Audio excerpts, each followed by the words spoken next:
유상증자 하면 주식이 떨어지나요? 돈을 받고 주식을 주는 것을 유상증자라고 합니다.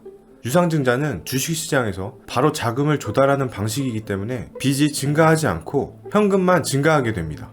대출은 이자를 내야 하기 때문에 비용 부담이 있지만 유상증자는 그런 부담이 없어서 기업들이 대규모 자금을 조달할 때 많이 활용합니다. 특히 시장이 좋을 때는 주가도 많이 상승해 있고 주식 투자자들의 투자 심리도 좋아서 유상증자가 흥행하는 경우가 많습니다. 어떤 기업이 유상증자 공시를 냈을 때 투자자들이 꼭 확인해야 하는 부분들이 있습니다. 첫 번째로 유상증자로 증가하는 주식 수가 얼마인지 확인해야 합니다. 전체 주식 수 대비 몇 프로가 발행되는지 확인해야 합니다. 보통 유상증자는 발행 주식 수의 30% 이상인 경우가 많습니다.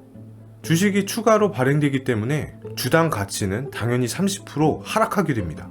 둘째로 돈이 필요한 목적을 확인해야 합니다. 왜 유상증자를 하는지 이유를 알아야 합니다. 시설 자금은 공장을 늘리기 위한 자금입니다. 기업이 공장을 지으려면 막대한 자금이 필요한데 이러한 용도의 자금을 시설 자금이라고 합니다. 영업 양수 자금은 기업을 합치기 위한 자금입니다.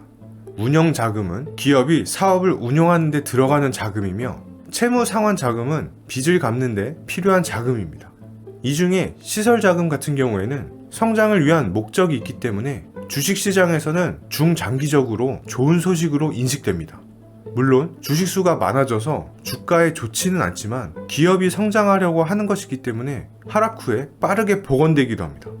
하지만 운영자금이나 채무상환자금은 당장 현금이 없어서 유상증자를 하는 것이기 때문에 주가에 안 좋게 작용합니다. 대출을 갚지 못하거나 거래처에 지급해야 할 돈이 없어서 유상증자를 하는 것이기 때문에 이렇게 마련한 자금은 금방 사라지게 됩니다. 기업에 투자를 해서 돈을 벌고 주주들에게 돌려줘야 하는데 그럴 수 없다는 것을 고백한 것이나 마찬가지입니다. 유상증자 과정에서 주주배정, 삼자배정, 일반 공모의 세 가지 증자 방식이 있습니다. 주주배정은 기존의 주주들만 대상으로 증자를 합니다.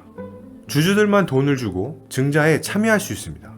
삼자배정은 주주가 아닌 특수관계인이나 다른 투자자를 대상으로 하는 방식입니다. 일반 공모는 모든 투자자들을 대상으로 하는 방식입니다. 그래서 누구나 참여할 수 있습니다. 주주배정 방식은 주가가 하락해도 주주들은 더 낮은 가격에 새로운 주식을 받을 수 있어서 손실을 일부 만회할 수 있지만 일반 공모 방식은 기존 주주들에게 부여되는 혜택이 없어서 주가에 큰 악재로 작용하기도 합니다. 그리고 신주 발행 가액도 꼭 확인해야 합니다.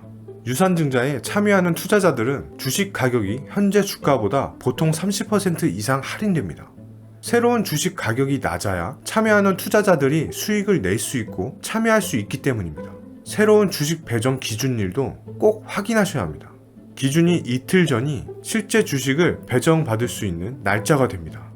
예를 들어 10월 16일 기준일이면 이틀 전인 14일까지는 주식을 보유해야 유상증자에 참여할 수 있는 권리를 가지게 됩니다. 유상증자는 주가에 큰 영향을 주는 이벤트입니다. 유상증자를 하는 이유, 가격, 대상 등에 따라서 주가가 좋을지 안 좋을지 판단할 수 있습니다. 그래서 반드시 공시 내용을 꼭 확인하시기 바랍니다. 끝까지 영상 시청해주셔서 감사합니다. 좋아요와 구독 부탁드립니다. 매일 투자하자. 구습하고